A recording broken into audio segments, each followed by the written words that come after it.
يصلون على النبي يا أيها الذين آمنوا صلوا عليه وسلموا تسليما اللهم صل على سيدنا مولانا محمد وعلى آل سيدنا مولانا محمد اللهم صل على سيدنا مولانا محمد وعلى آل سيدنا مولانا محمد মদিনার বুলবুলি তোমায় কেমনে রই বলি দিন কাটে না রাত কাটে না তোমার নামের মালা গুনি আল্লাহুম্মা সাল্লি আলা সাইয়্যিদিনা মাওলানা মুহাম্মদ ওয়া আলা আলিহি সাইয়্যিদিনা মাওলানা মুহাম্মদ বালাগাল উলা বিকামালিহি كشفت الدجى بجماله حسنت جميع خصاله صلوا عليه وآله মহান মুনিব আল্লাহ রাব্বুল আলামিনের দরবারে আমরা শুকরিয়া আদায় করছি যে রাব্বুল আলামিন আমাদের সকলকে আজকের এই 23তম রমাদানুল মুবারকে আমাদের কোরআন কারীমের দার্সে অংশগ্রহণ করার তাফসীরুল কোরআনে অংশগ্রহণ করার সুযোগ করে দিয়েছেন সেই মহান রব্বুল জালালি ওয়াল ইকরামের বারগাহে আমরা শুকরিয়া আদায় করি পড়ি আলহামদুলিল্লাহ মহান মুনিব আল্লাহ রাব্বুল আলামিন আমাদের সকলকে কোরআন কারীমের কালামুল্লাহ মজিদে বরকত দিয়ে ফয়েজ দিয়ে আমাদেরকে বরকতপূর্ণ করে দিন সকলে বলে আমিন আমরা আজকে আলোচনা করব কোরআন কারীমের সূরাতুল ফাতিহা যে সূরাটি কোরআন কারীমের মাসহাফের তরতিব অনুযায়ী একেবারে প্রথম সূরা কিন্তু নাজিলের দিক থেকে ৫ম নম্বর সূরা এই সূরার আগে সূরা মুদ্দাসসির নাজিল হয়েছে আর তারপরে ৬ষ্ঠ নম্বর সূরা নাজিলের দিক থেকে সূরা বাহা কোরআন কারীমের একেবারে শুরুতেই এই সূরাকে আনা হয়েছে কোরআন কারীমের এই সূরা সূরাতুল ফাতিহা সূরাটি নাযিল হয়েছে মক্কায় কোথায় মক্কায় আল্লাহ রাসূল সাল্লাল্লাহু আলাইহি ওয়াসাল্লামের হিজরতের আগে সূরাটি নাযিল হয়েছে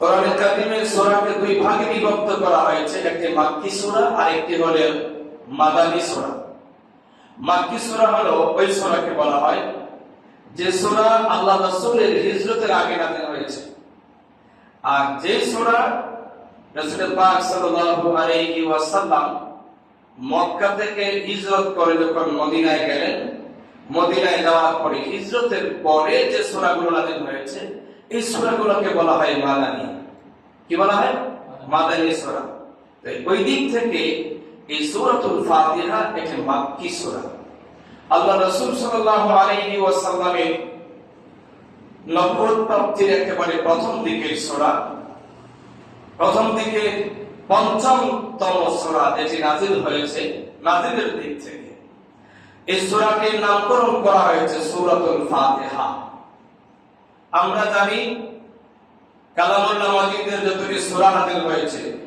কয়টি সূরা আছে ১১৪টা সূরা কয়টা সূরা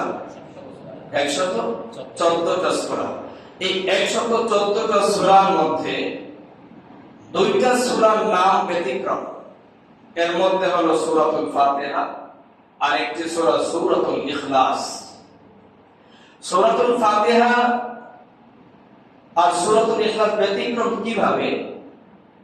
আমরা যদি দেখি কোরআনের কারিমের সবচেয়ে বড় সূরা, তার নাম হলো সূরাতুল বাকারা। এই সূরা বাকারার নামকরণ করা হয়েছে, বাকারাতুন শব্দটি সূরার ভিতরে উল্লেখ আছে। বাকারাতুন গাভীর কাহিনী এই সূরার ভিতরে উল্লেখ আছে। বাকারাতুন মানে গাভী, গরুর কাহিনী। কোরআন শরীফের ভিতরে গরুর কাহিনী আছে। এই গাভীর কাহিনীটি চমৎকার একটি কাহিনী। আমরা সূরা বাকারা যখন আলোচনায় আসবো ধারাবাহিকভাবে, তখন এই কাহিনীটি আপনাদেরকে শোনাবো ইনশাআল্লাহ। কোরআনের কারিম একটি ঘটনাবহুল একটি গ্রন্থ, যেখানে মানবতার কল্যাণের জন্য মানুষের শিক্ষণীয় ঘটনা, ইতিহাস উল্লেখ করা হয়েছে কোরআনের কারিমে। কোরআনের মাজিদ যত বেশি পড়া যায় ততই মজা, আর ততই যত আপনি কোরআনকে পড়বেন দেখবেন যেন আপনার জীবন ঘনিষ্ঠ কথাগুলোই আল্লাহর কালাম কোরআনে উল্লেখ করা হয়েছে। সুবহানাল্লাহ। একটি মুজিজা, আল্লাহর জগতে সবচেয়ে শ্রেষ্ঠ মুজিজা হলো আল্লাহর কোরআন। এটা মিরাকল। এটা 1450 বছর আগে যেমন মানুষের প্রয়োজন ছিল, আজকে 1450 বছর আগে এই বিজ্ঞানের আধুনিক যুগেও কোরআনই মানুষের প্রয়োজন। আবার ইন ফিউচারে এই কোরআনই মানুষের প্রয়োজন হবে আবাদান আবাদা। যতদিন পর্যন্ত পৃথিবীটি থাকবে ততদিন পর্যন্ত এই কোরআন মানুষের একান্ত প্রয়োজন এবং প্রয়োজন, ঠিক না? এই সূরার নামকরণ করা হয়েছে অন্য অন্য সূরার মতো সূরার ভেতর থেকে শব্দ নিয়ে নয়। এই সূরার তাৎপর্যের সাথে মিলিয়ে এই সূরার নামকরণ করা হয়েছে সূরাতুল ফাতিহা। সূরা ফাতিহার তিনটা নাম রয়েছে। একটি হলো সূরাতুল ফাতিহা বা ফাতিহাতুল কিতাব। ফাতিহাতুল কিতাব এজন্য বলা হয় যেহেতু কোরআন শরীফ এই সূরা দিয়ে শুরু হয়েছে। হযরত উসমান রাদিয়াল্লাহু তাআলা মাসহাফে উসমান, আমরা এখন যে কোরআন পড়ি এই কোরআন মাসহাফে লিপিবদ্ধ আগে ছিল না। এই কোরআন নবীর সাহাবীরা কেউ গাছের চামড়ায়, খেজুরের গাছের ঢালা চামড়া যেটা এটাতে, অথবা পাথরে, অথবা কাগজে, কাগজ তেমন ছিল না, কিছু কিছু কাগজে, অথবা কাপড়ের মধ্যে লিখে রাখতেন। আল্লাহর নবী সাল্লাল্লাহু আলাইহি ওয়াসাল্লামের একজন সাহাবী হযরত সাবিত রাদিয়াল্লাহু তাআলা আনহু, ওনার দায়িত্ব ছিল কোরআন, উনি কাতেবে ওয়াহি, কোরআনের ওয়াহি ছিলেন, কোরআন লিখতেন। তবে আল্লাহ রাসূল তখন একেবারে ইসমানি ভাবে কোরআন লিখতে বলেন নাই, হিফজ করতে বলেছেন। অনেক কোরআনের হাফেজ ছিলেন, হাফেজ কোরআন। অসংখ্য সাহাবী ছিলেন যারা কোরআনের হাফেজ। আল্লাহ রাসূল নিজেই কোরআনের হাফেজ ছিলেন। লেখা হতো কম, কেননা হাদিস আর কোরআন যদি একসাথে মিশে যায় এজন্য বেজাল হবে বলে আল্লাহ রাসূলের কোরআন তখন লিখতে সরাসরি অর্ডার করেন নাই।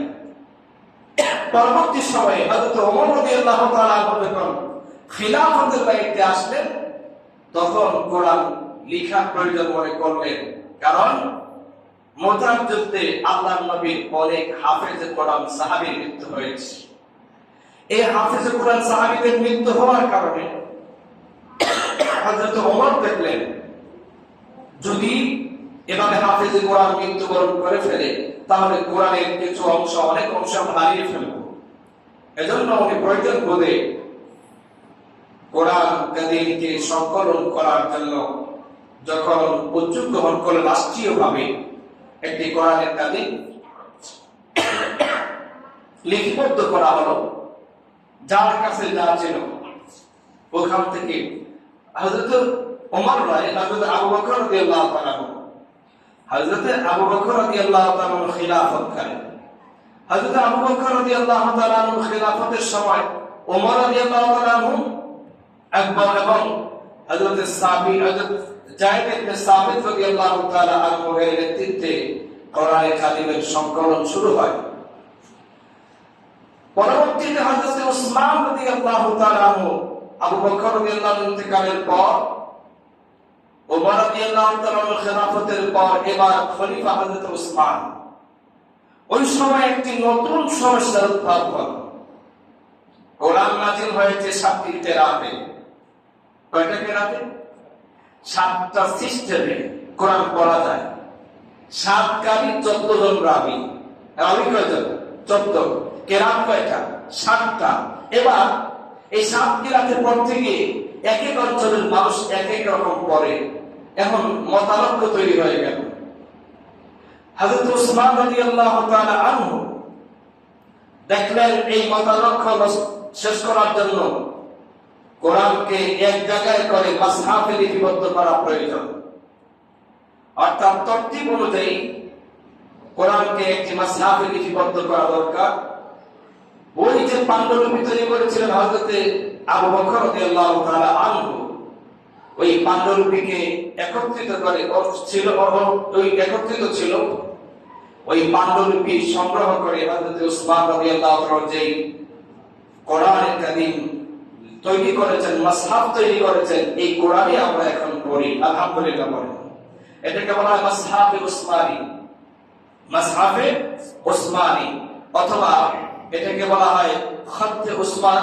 উসমান রাদিয়াল্লাহু তাআলা আনহু এর সময়ে লিপিবদ্ধ করা এই কোরআন আজকে আমরা তেলাওয়াত করি। যেটি তরতিব ঠিক করা হয়েছে, সূরা ফাতিহাকে আগে আনা হয়েছে, সূরা বাকারাকে তারপরে নেওয়া হয়েছে। এই সিস্টেমে কোরআন কিন্তু নাযিল হয় নাই। কোরআন নাযিল হয়েছে আগে সূরা আলাক। সূরা আলাক দিয়ে কোরআন নাযিল শুরু হয়েছে। কোথায়? হাদিসে পাকে আছে যে হেরা গুহায় রমাদানুল মুবারাকে প্রথম যে আয়াত নাযিল হয়েছিল, এই আয়াতটি কি? বিসমিল্লাহির রহমানির রহিম। ইকরা বিসমি রাব্বিকাল্লাযী খালাক খালাকাল ইনসানা মিন আলাক ইকরা ওয়া রাব্বুকাল আকরাম আল্লাযী আল্লামা বিল কলম। এতটুকু পর্যন্ত প্রথম আয়াত, প্রথম এই আয়াতগুলো নাযিল হয়েছে। কোথায়? হেরা গুহাতে। এখান থেকে কোরআন নাযিল শুরু। কিন্তু কোরআনের কারিমে গিয়ে দেখবেন যে সূরা ফাতিহা আগে। কি আগে?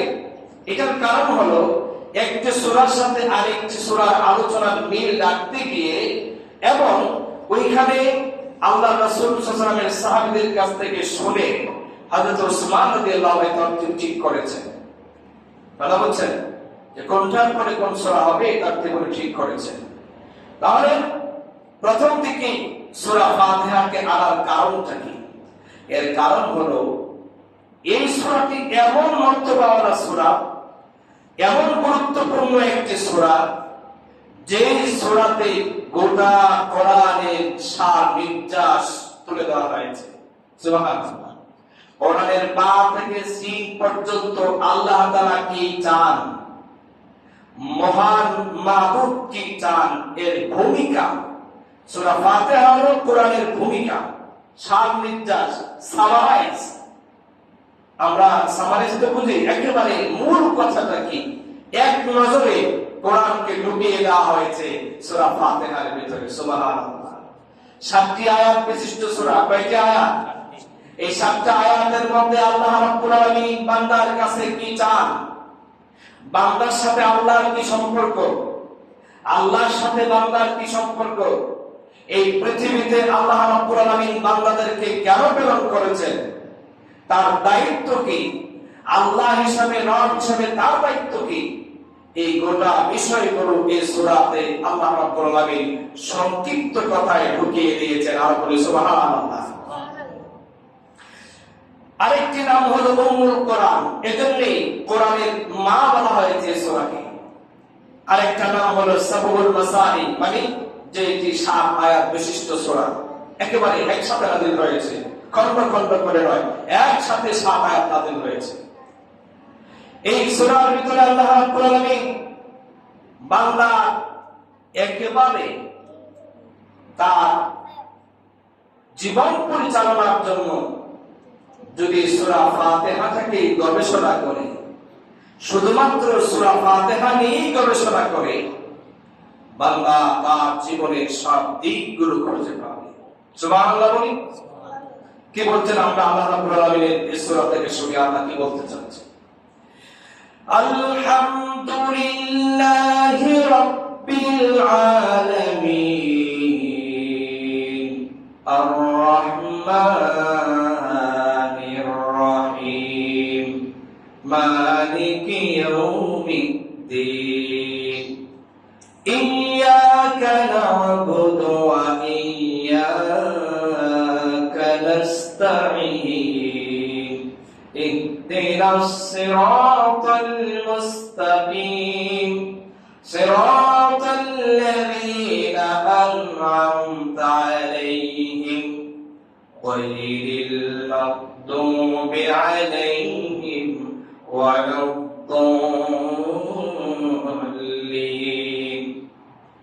আলহামদুলিল্লাহ, এখানে আলহামদুলিল্লাহ যে লাম আলিফ লাম ইস্তিগরাকি, এর অর্থ হলো সমস্ত যাবতীয় প্রশংসা কার জন্য হবে? একটু যদি বলেন কার জন্য? দুনিয়ায় যদি কারো প্রশংসা করা লাগে, প্রশংসার দাবিদার একমাত্র রাজা দিরাজ, যিনি সর্বময় ক্ষমতার অধিকারী, তিনি হলেন কে? দুনিয়ার মানুষের প্রশংসা আমরা অনেকেই করি। নবীজি বলেছেন, কেউ তোমার সম্মুখে যদি তোমার প্রশংসা করে, তোমার গুণ কীর্তন করে, তোমার প্রশংসা গায়, তুমি তার মুখে ছাই মেরে দেবে। কি মেরে দেবে? ছাই মারবা। যদি আইয়া কয়, বাবা তুমি তো খুব ভালো মানুষ, তুমি খুব আবেগ মানুষ, তোমার প্রশংসা করে সরাসরি, ওই লোক তোমার দুশ্মন, এ তোমার বন্ধু নয়। তোমার বন্ধু না আসে, এজন্য তোমাকে সরাসরি প্রশংসা করছে। একমাত্র সরাসরি তিনি প্রশংসার উপযুক্ত পাওয়ার তিনি কে?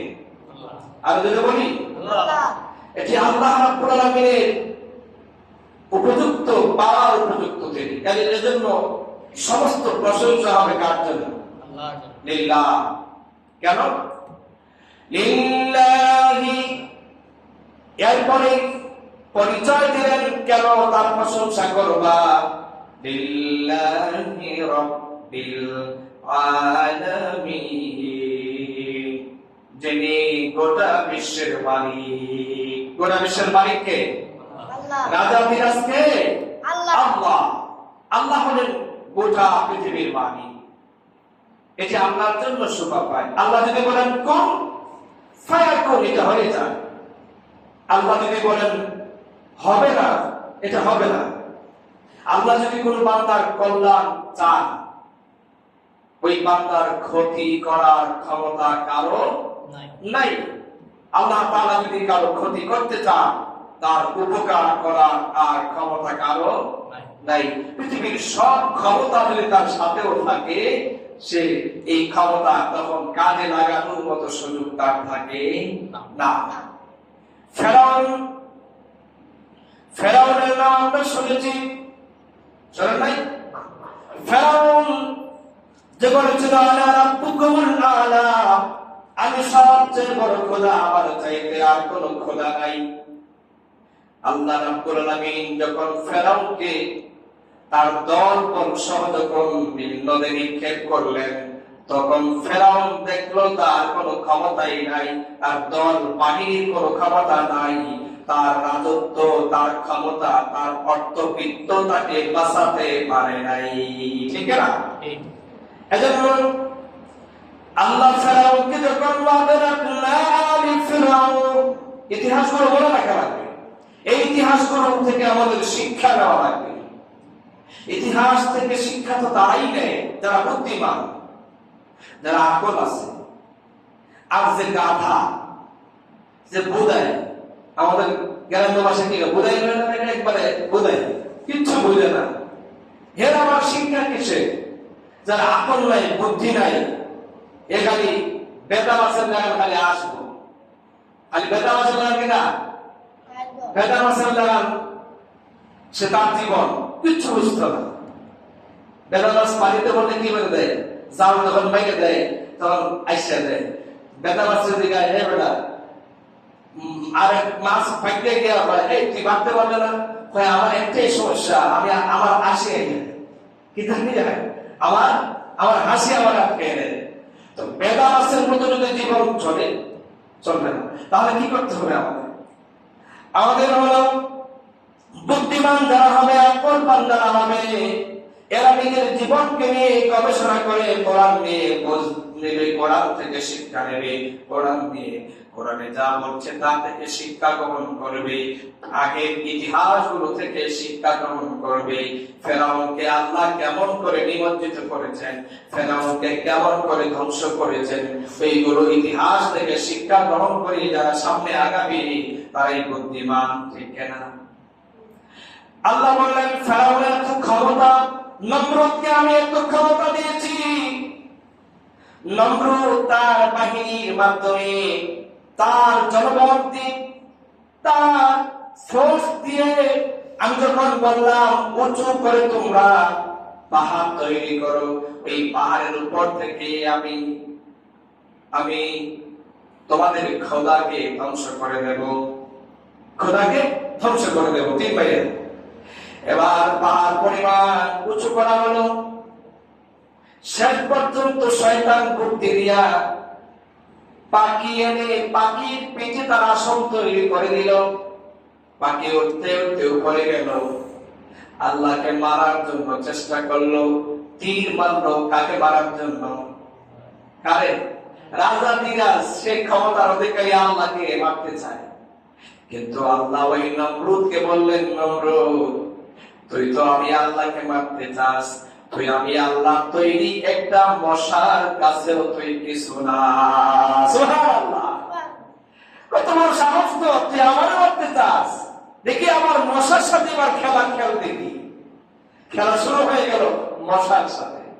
কার সাথে? নমরুদ হযরতে মুসা আলাইহিস সালামকে কি বলল যে তোমার খোদার সাথে আমার যুদ্ধ হবে। কি হবে? খোদার সাথে যুদ্ধ হবে। যুদ্ধ করার জন্য যখন মাঠে দাঁড়ানো, কই তোমার খোদা তো আসে না, তোমার খোদার বাহিনী কোথায়? হঠাৎ করে তাকায় দেখে একদল কালো কি যেন আসতেছে। এগুলো কি? আইসা মশাগুলো একবারে সব বাহিনী, তার শক্তিশালী তীরন্দাজ। আচ্ছা, মশারে তীর দিয়ে মারা যাবে? এরা মশারে গুলি মারে, মশারে গুলি মারে, মশা তো গুলি লাগেই না। এটা গুলি লাগার মতো জিনিস নাকি? এরা গুলি মারলে গুলির ভিতরে ঢুকতে লাগিয়ে দিল, ঠিক না? তীর মারে মশারে, তীর যখন মশারে দেখতে দোলা মারে, আয় হ্যাঁ কি তীর মারবে, মশার কামড় সুপে তার গোটা বাহিনী ওই মাটি একবারে খুঁজেছে, গম পাড়েছে। এবার একটা লেঙ্গা মশা, বেশি বড় না, ছোট্ট ছোট্ট লেঙ্গা মশা খুঁজে বেড়ায় আল্লাহর দুশমন নমরুদ। নমরুদকে কোথায় পাওয়া যায়? এবার ওই ছোট্ট মশা দৌড়াইতে দৌড়াইতে, মশা দৌড়ানি খাইয়া নমরুদ দৌড়ায়। সুবহানাল্লাহ, কে দৌড়ায়? কোন বাহিনী না, শক্তিশালী কোন তীরন্দাজ না, হেলিকপ্টার নিয়ে না, বন্দুক নিয়েও না, ছোট্ট একটা মশা এবার নমরুদকে দৌড়াইতেছে। নমরুদ দৌড়ে আর কয়, এই মশা, এই ভালো হইব না কিন্তু। মশাই কি আর শুনে কয়, ভালো হইব না কিন্তু, যতটা সাইজ করবো দাঁড়া। এ দৌড়ে আর কয়, ভালো হইব না কিন্তু। দৌড়া কিনা কয়, ভাই ভালো হইব না কিন্তু। এক থাপ্পড় দেয়া, এই যখন থাপ্পড় দেয় ফাঁকি দিয়ে মশা চলে যায়, যে আরেক থাপ্পড় দেয় উপর দিয়ে মশা চলে যায়। মশা তো আর মারতে পারে না, এমনি মশাকে আর তরে নিয়ে, মশাও তরে নিয়ে খেলায়, থাপ্পড় দেয়, মারতে চায়। দৌড়াইতে দৌড়াইতে তার সকল যে আরো কয়েকটা বাকি ছিল ঘরে ধরে, এগুলো সবটি মশারে মারার জন্য পিছনে দৌড়ায়, কিন্তু মশার মারার ক্ষমতা এনে নাই। এই মশা কার? আর যদি বলেন কার বাহিনী? আল্লাহর বাহিনী। বড় না ছোট? একেবারে ক্ষুদ্র বাহিনী। এই মশা যখন শেষ পর্যন্ত খেলা দেখাইয়া, মশা কয় এবার আর দেরি করা যায় না, পাশ করে একবারে নাক কামাইয়া নাকে দিয়ে ঢুকে গেছে। নাকে দিয়া ঢুকে গিয়ে একবার তালু গেছে, হয়ে গেছে, তালুতে গেছে। তালুতে যাওয়ার পরে এবার নমরুদ বৈশা বৈশা একসাথে কামড়ায় না, আটকা খাবার মারে। তখন নমরুদ লাফায় ওঠে, হাই হাই আমার খাবার মারছে, নিজেই তার পাল্লা বাইরে বাইরে আবার একটা খাবার দেয় পুরুষ করে। মশা যখনই একটু শান্ত হয় তখনই আর একটা খাবার মেরে দেয়। কামড়াইতে কামড়াইতে পাগল বানাই দিয়েছে। বলো তুমি পাগল হয়েছে, মশা কামড়ে এখানে কামড়ায়। কেউ তার কথা বিশ্বাস করে না। আগে ছিল রাজা নমরুদ, এক বাম হাত দিয়ে ইশারা করলে দুনিয়া কাজ করে ফেলত। যে নমরুদ ইশারা করা মাত্রই তার আদেশ মানা লাগতো, তার বাহিনীগুলো তার কথা শোনা লাগতো। যদি বলতো আগুনে চাপ দাও, আগুনে চাপ দিত। ওই নমরুদ এবার একটা মশার কাছে হার মেরে গেল। নমরুদ পাগল, ঘরের লোকগুলো তাকে পাগল বলতে লাগলো। ঘরের মানুষগুলো যখন তার অবস্থায় পেরেশান হয়ে গেল, এবার তাকে নমরুদ যখন মশার কামড় থেকে বাঁচার জন্য বহু চেষ্টা করছে, এবার এক কর্মচারী সৈনিক অতিষ্ঠ হয়ে পাশে কিছু মশার কামড় তো বন্ধ হয় না, হুঁশ না পেয়ে পায়ে ছিল স্যান্ডেল তৈলা নমরুদের মাথায় বাড়ি মারছে। বাড়ি মারার পরে নমরুদকে এবার খুব ভালো লাগে, এবার খুব ভালো লাগে। করছি আমার জুতা দিয়ে বাইরা, কি দিয়ে বাইরা? জুতা দিয়ে বাইরা। এবার রাজা দেখেন কি সে ছিল বাদশাহ নমরুদ। এই নমরুদ আল্লাহর সাথে আল্লাহর হুকুমের কাছে বেয়াদবি করার কারণে এবার রাজার মাথা জুতা দিয়ে বাইরে তার সৈন্য। কে বাইরে? সৈন্য তার জুতা দিয়ে বাইরে। এই জুতার বাইরে খাইতে খাইতে একদিন সে মারা গেল। তিনি বলেন কে? সে আল্লাহর সাথে বেয়াদবি করলে তিনি রব্বুল আলামিন। তাহলে আমরা বুঝলাম এই ঘটনাগুলো আমাদের প্রমাণ।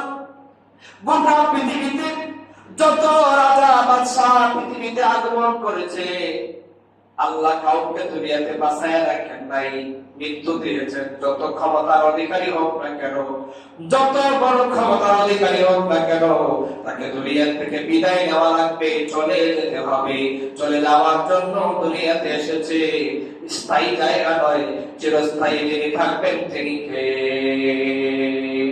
আলোচনা বলেন কুল্লু মান আলাইহা ফানি ওয়া ইয়াবকা ওয়াজহু রাব্বিকা যুল জালালি ওয়াল ইকরাম। দুনিয়ার সব ক্ষমতা শেষ হয়ে যাবে, তার ক্ষমতা চিরস্থায়ী হবে, তিনি আল্লাহ। তিনি কে? আইনামা তাকুনু ইউদরিকুমুল মাউত ওয়ালাউ কুনতুম ফি বুরুজিম মুশাইয়াদা। মৃত্যুর হাত থেকে বাঁচার জন্য আকাশ চুম্বী অট্টালিকাও যদি বান্দা বানায়, মৃত্যুর হাত থেকে বাঁচার জন্য সুরক্ষিত দুর্গেও যদি বান্দা অবস্থান করে, যত ক্ষমতার অধিকারী হোক কেউ বাঁচতে পারবে না। পারাও নাই, চলে যেতে হয়েছে, চির বিদায় নিতে হয়েছে, ঠিক না? এজন্য তিনি হলেন রব্বুল আলামিন, আল্লাহ। লিল্লাহি রাব্বিল আলামিন। সমস্ত প্রশংসা কার জন্য? গোটা বিশ্বের মালিক আল্লাহর জন্য। এজন্য তিনি রাজাধিরাজ। এখানে প্রথম দিকে আল্লাহ রাব্বুল আলামিনের প্রশংসা, ঠিক না? এরপরে বলেন কি? আর রহমান, আর রহমান, আলহামদুলিল্লাহি রাব্বিল আলামিন, আর রহমানির রহিম। রহমান রহিম মানে কি? রহমান ফিদ দুনিয়া আর রহিম ফিল আখিরাহ। আল্লাহ দুনিয়াতে রহমান, এটা আল্লাহর গুণ। আল্লাহ রহমান শব্দটা অস্থায়ী, চিরস্থায়ী না। আল্লাহ রহমান এটা অস্থায়ী, চিরস্থায়ী না। দুনিয়াতে আল্লাহ হিন্দুদের জন্য রহমান, খ্রিস্টানদের জন্য রহমান। যে আল্লাহকে মানে তার জন্য আল্লাহ রহমান, যে মানে না তার জন্য আল্লাহ রহমান, ঠিক না? আল্লাহ চাইলেও দেয়, না চাইলেও দেয়। আল্লাহর গোলামি করলেও নিয়ামত দেয়, না করলেও দেয়। বৃষ্টি যখন পড়ে শুধু মুসলমানদের জন্য পড়ে নাকি খ্রিস্টানদের জন্য পড়ে? কথা বলেন।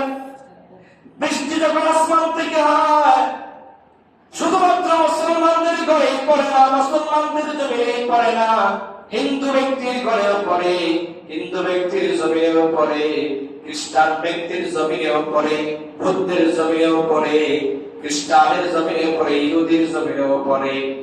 এজন্য কেন পড়ে? আল্লাহ দুনিয়াতে তার নাম হলো রহমান। আল্লাহ দুনিয়াতে সবার জন্য রহমান। আল্লাহ মানলেও রহমান, আল্লাহকে না মানলেও তার জন্য আল্লাহ রহমান। সুদ খাইলেও রহমান, সুদ না খাইলেও তার জন্য আল্লাহ কি? আল্লাহর বান্দাদের মধ্যে কিছু লোক আছে ঘুষখোর, সুদখোর। ওই লোককে আল্লাহ নিয়ামত দেন, নিয়ামত বন্ধ করেন না। হ্যাঁ, নাকি সুদখোরের বাড়িতে সূর্য যায় না? যায় না? যায়। ঘুষখোরের বাড়িতেও যেমন সূর্য যায়, মুমিনের বাড়িতেও যেমন সূর্য যায়, একজন জিনাখোরের বাড়িতেও সূর্য যায়। বৃষ্টিও পড়ে, নিয়ামত সব থেকে আল্লাহ বন্টন করে দেন। কিন্তু কেন আল্লাহ দুনিয়াতে হলেন রহমান, এজন্য আল্লাহ কোন বান্দার প্রতি অবিচার করেন না। কিন্তু আর রহিম ফিল আখিরাহ, রহিম শব্দের অর্থ স্থায়ী, শুধুমাত্র কিয়ামতের মাঠে আল্লাহ মুমিন বান্দাদের জন্য হবেন রহিম। কার জন্য? কিয়ামতের মাঠে আল্লাহ কাফির মুশরিকদের জন্য হবেন কাহার। কাহার ফিল আখিরাহ, আখিরাতের মাঠে আল্লাহ সমস্ত কুফফারদের জন্য হবেন কাহার। ওই দিন আল্লাহ কঠিন হয়ে যাবেন, ফুজ্জারদের জন্য আল্লাহ কঠিন হয়ে যাবেন, পাপিষ্ঠদের জন্য আল্লাহ কঠিন হয়ে যাবেন। আর আল্লাহর বান্দা মুমিন যারা হবে এদের জন্য আল্লাহ হয়ে যাবেন রহিম। যে লোক রোজা রাখে তার জন্য আল্লাহ কিয়ামতের মাঠে হয়ে যাবেন রহিম। যে রোজা রাখে না তার জন্য হয়ে যাবেন কাহার। যে নামাজ পড়ে তার জন্য কিয়ামতের মাঠে আল্লাহ হবেন রহিম। যে নামাজ পড়ে না তার জন্য কিয়ামতের মাঠে আল্লাহ হয়ে যাবেন কাহার। যে পর্দা করে চলে, দুনিয়াতে অনেকেই বলে যে পর্দা না করলে অত নিয়ামত পায়, করলে অত নিয়ামত পায়। সমানিত বান্দা বুঝে না, কফল পড়া বুঝে না। আল্লাহ দুনিয়াতে রহমান, সবার জন্য সমান, কিন্তু কিয়ামতের মাঠে গিয়ে আল্লাহ সবার জন্য সমান না। ঠিক বলেন? কিয়ামতের মাঠে গিয়ে আল্লাহ হয়ে যাবেন রহিম।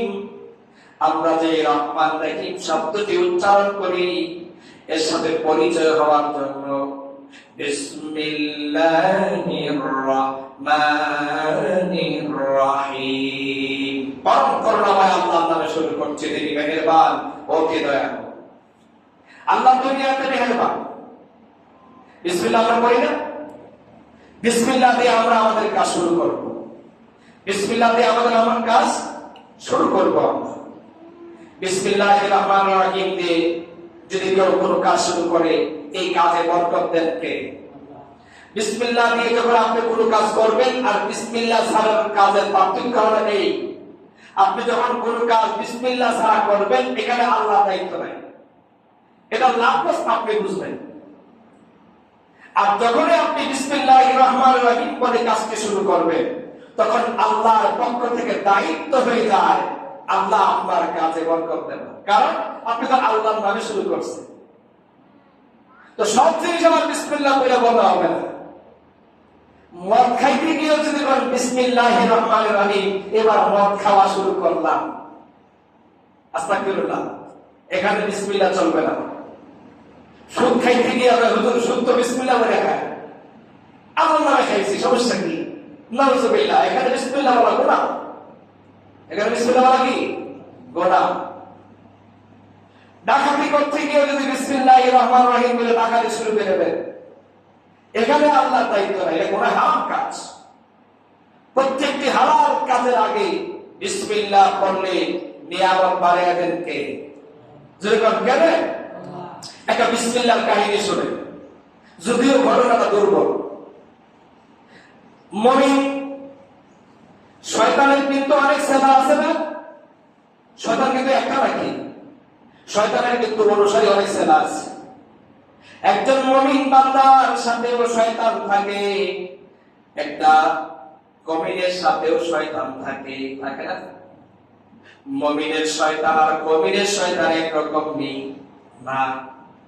দুই শয়তানের দেখা হলো, একজন মুমিন বান্দার সাথে শয়তান আর একজন কমিন বান্দার সাথে শয়তান।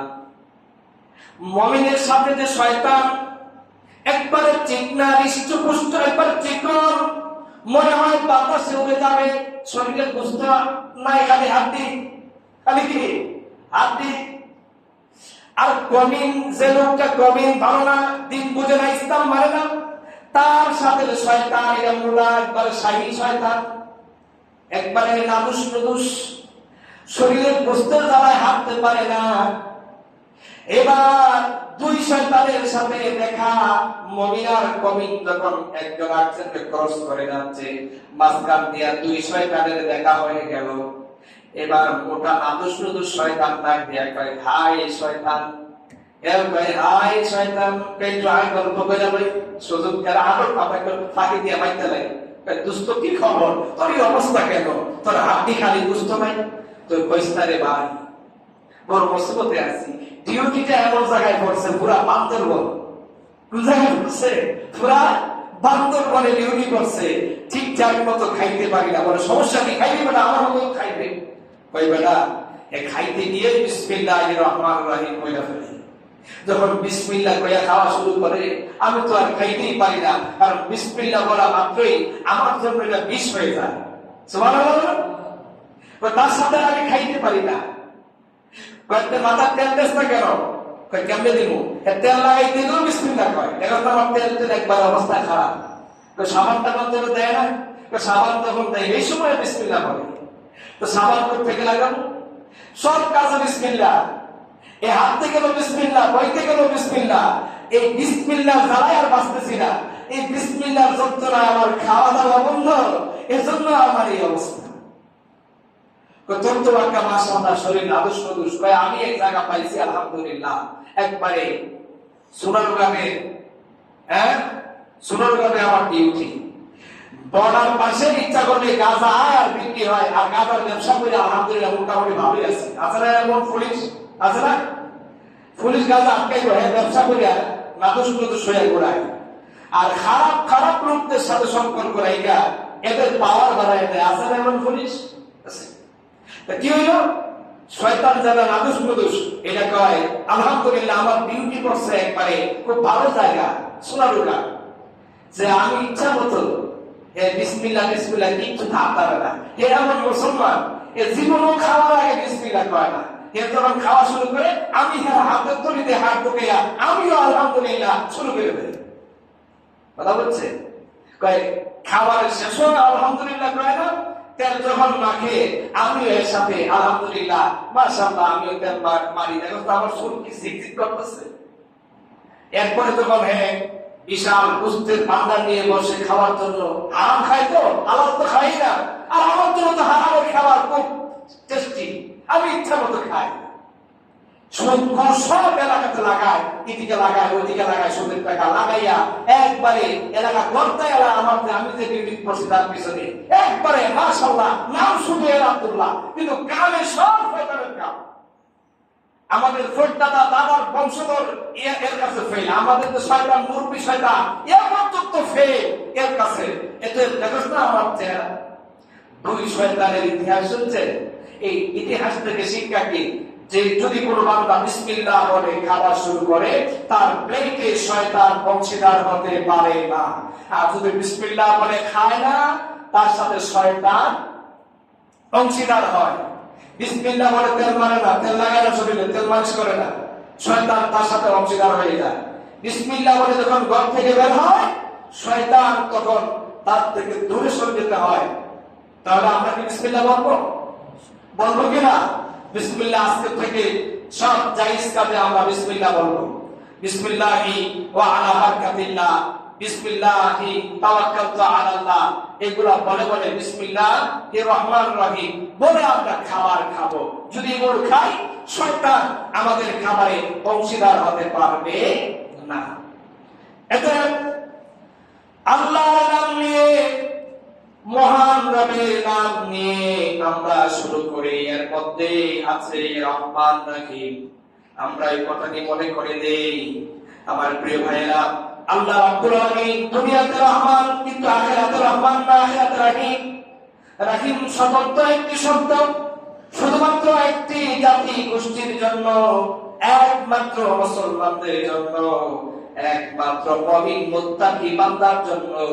আল্লাহ কিয়ামতের মাঠে হয়ে যাবেন রহিম। সুবহানাল্লাহ।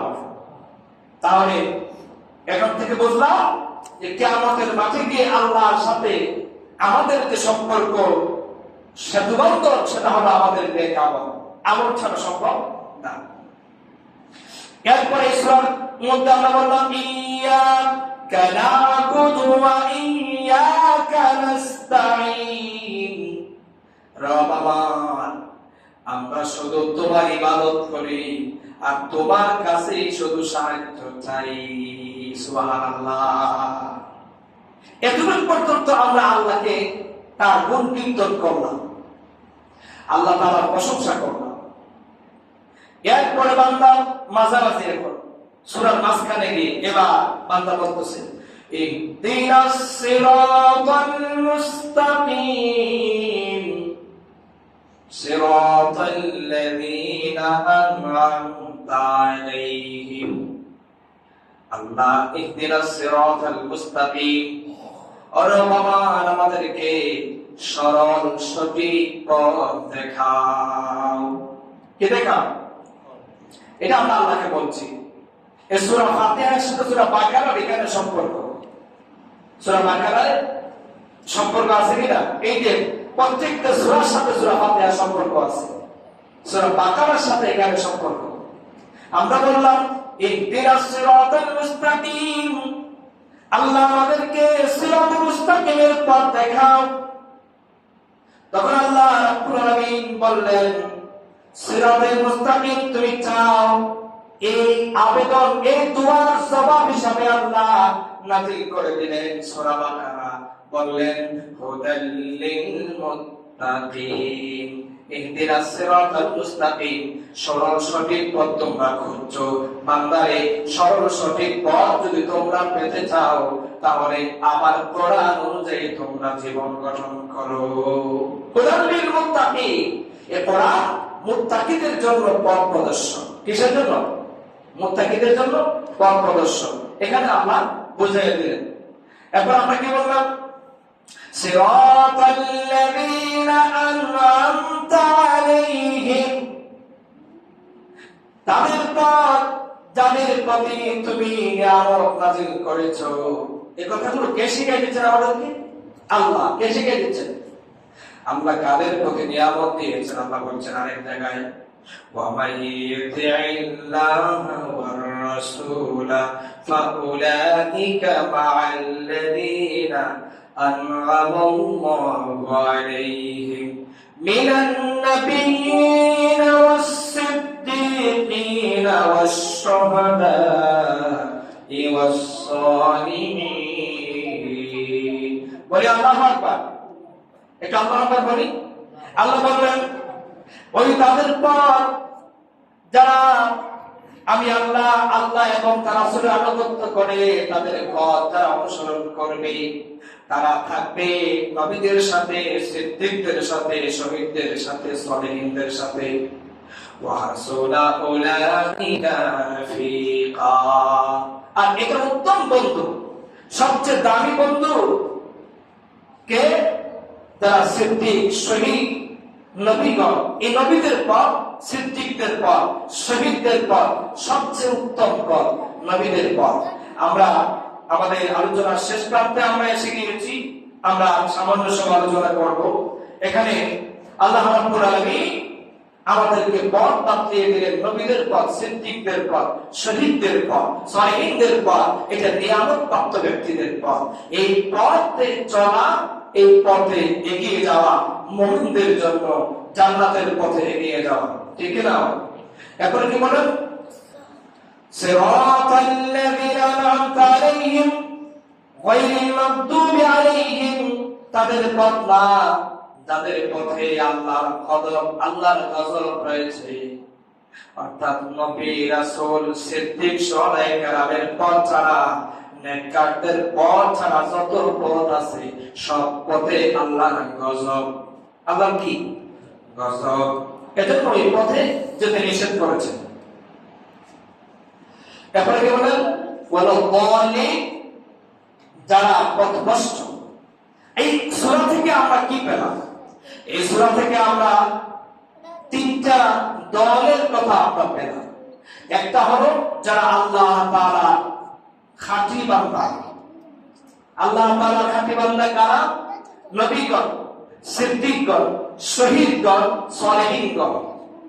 কেন তারা খাঁটি বান্দা? এই বান্দাদের জ্ঞান আছে, বুদ্ধি আছে, আর বুদ্ধি অনুযায়ী আমলও করছে, এজন্য তারা সঠিক পথ প্রাপ্ত।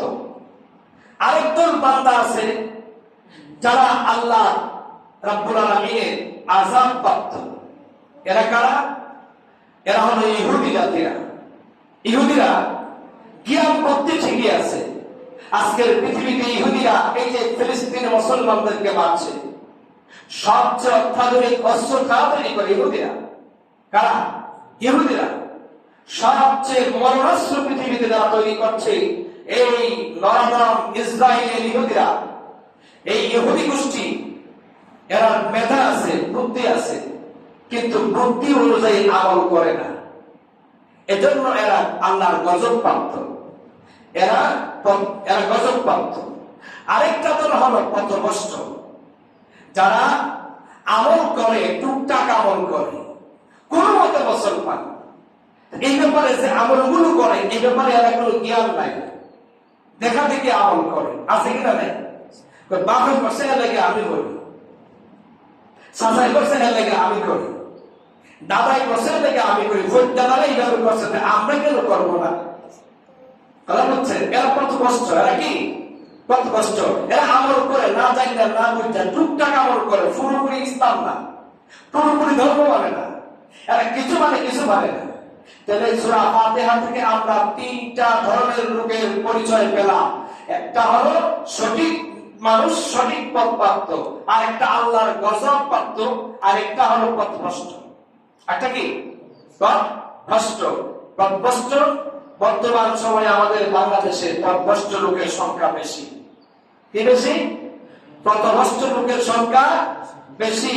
কোথায় কি করবে জানে না, দেখা দেখি শুধু আমল, কিন্তু জেনে বুঝে আমল করে না, ভুল আমল করে জীবন গঠন করে। এজন্য এই পথভ্রষ্টতা থেকে আল্লাহ আমাদের হেফাজত করে, সকলে বলে আমিন। আমাদের জানার জন্য আগ্রহ নাই, বোঝার জন্য আগ্রহ নাই, জ্ঞান অর্জনের জন্য আমি যে আমলটি করি এই আমলটা সহি কিনা একটু এটা জানার সময় আমার নাই, জানতে চায় না। আমি যে তাসবিহ করছি এই তাসবিহর সাথে আমার নবীর সাথে মিল আছে কিনা জানার ইচ্ছা করে না, ইচ্ছা মতো জীবন চালায়, টুকটাক আমল। এরা পুরোপুরি আমল করে না, টুকটাক আমল। তাহলে সূরা ফাতিহা থেকে আমরা বলতাম ওয়ালাদ-দাল্লিন। আল্লাহ আমাদেরকে শিক্ষা দিলেন যাদের প্রতি আল্লাহর গজব, এদের পথে চলা যাবে না, যারা পথভ্রষ্ট তাদের পথে চলা যাবে না। দাল্লিন মানে গোমরাহ। দাল্লিন মানে কি? গোমরাহ, মুদিল্লা। নবীজি বলেন যে কুল্লু দালালা ফিন্নার, প্রত্যেকটি পথভ্রষ্ট জাহান্নামে। প্রত্যেকটা পথভ্রষ্ট কি? জাহান্নামে। জাহান্নামে তাদের জায়গা হবে যারা জেনে না জেনে না বুঝে ইবাদত করে। এত ইবাদত করার জন্য যে আপনি আমলটি করবেন এর পিছনে এভিডেন্স থাকবে, দলিল থাকবে। দলিল কি? দলিল হলো কোরআন, দলিল হলো হাদিস।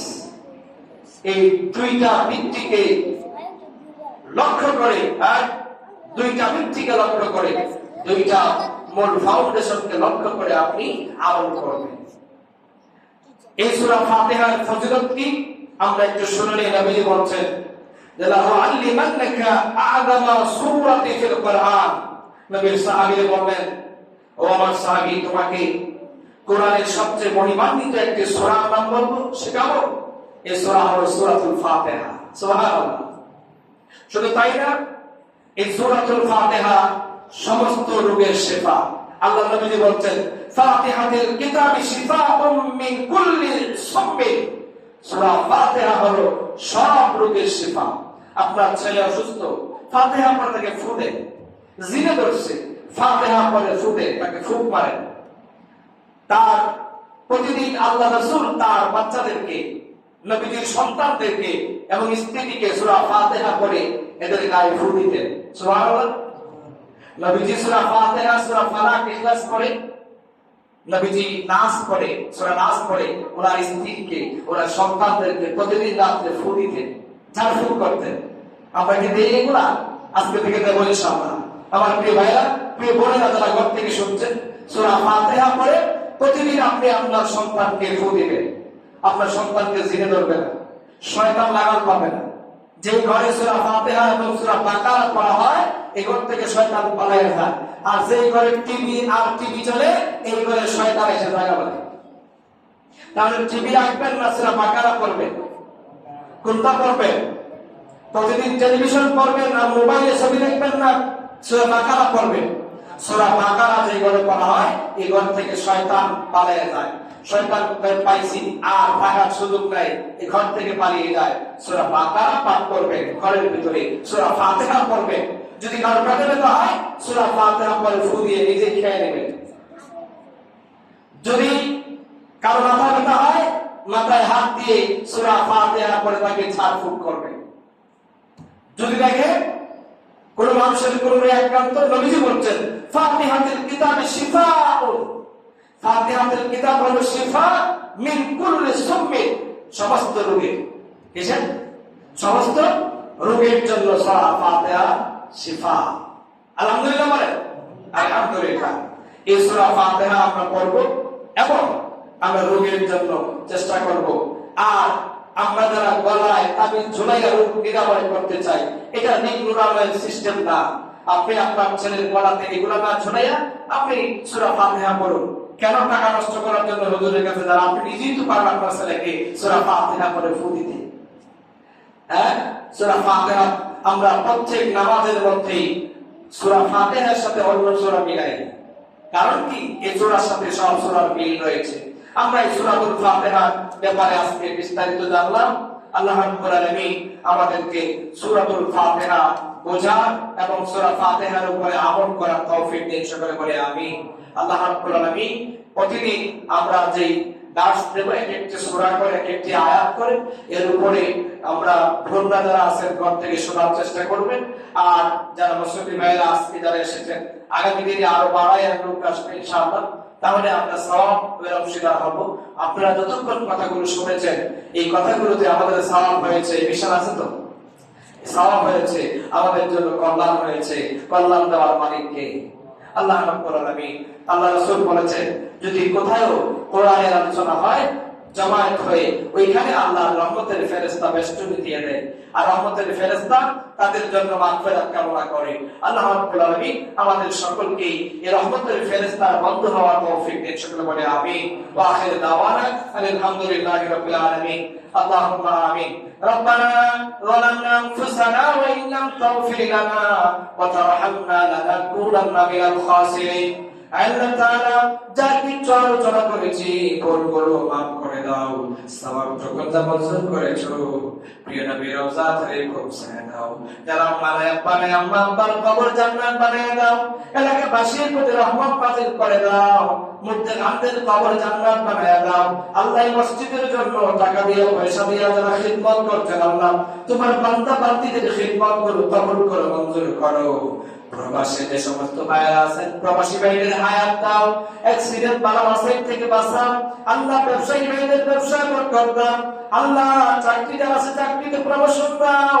আল্লাহ রাব্বুল আলামিন এলাকার যে সমস্ত মেয়েদের বিয়ে হচ্ছে না, বিয়ের ব্যবস্থা করে দাও। আল্লাহ কন্যা দায়গ্রস্তদের আল্লাহ বিয়ের ব্যবস্থা করে দাও।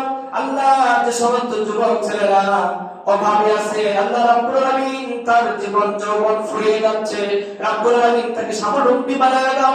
রাব্বুল আলামিন আমাদেরকে তোমার অপরন্ত নিয়ামত দিয়ে ভরপুর করে দাও। আল্লাহ তাআলা এই জমিনে যতদিন বাঁচায় রাখবা আমাদেরকে নেককার হিসেবে বাঁচায় রাখো আল্লাহ। আল্লাহ মানুষের হক নষ্ট হয় এমন কাজ থেকে বাঁচায় রাখো রাব্বুল আলামিন। মানুষের হক যেন আমরা নষ্ট না করি, অন্যের সম্পদ যেন নিজের বানায় না নেই, সে তৌফিক আমাদেরকে দান করে দাও। স্ত্রীর হক, সন্তানের হক, মায়ের হক, বোনের হক, আল্লাহ তাআলা একে অপরের হক গুলো আদায় করার তৌফিক আমাদেরকে দান করে দাও। সুবহানা রাব্বিকা রাব্বিল ইজ্জাতি আম্মা ইয়াসিফুন। আল্লাহ আমার আব্বা অসুস্থ, তোমার বান্দাকে শিফা দাও, হায়াত দাও। আল্লাহ জনাব মাওলানা ওমর আলী সাহেব অসুস্থ, হুজুরের হায়াতকে বাড়ায় দাও। আল্লাহ এভাবে রোগে আক্রান্ত যারা তোমার এক বান্দা তার মায়ের জন্য দোয়া চেয়েছে, আল্লাহ তোমার বান্দার মাকে হায়াত দাও, শিফা দাও, ঈমানকে মজবুত করে দাও। আল্লাহ তাআলা এলাকার যে সমস্ত মুর্তাদ কবরগুলো আছে কবরগুলো জান্নাত বানায় দাও। সুবহান রাব্বিকা রাব্বিল ইজ্জাতি আম্মা ইয়াসিফুন ওয়া সালামুন আলাল মুরসালিন ওয়ালহামদুলিল্লাহি রাব্বিল আলামিন। লা ইলাহা ইল্লাল্লাহু মুহাম্মাদুর রাসূলুল্লাহ সাল্লাল্লাহু আলাইহি ওয়াসাল্লাম।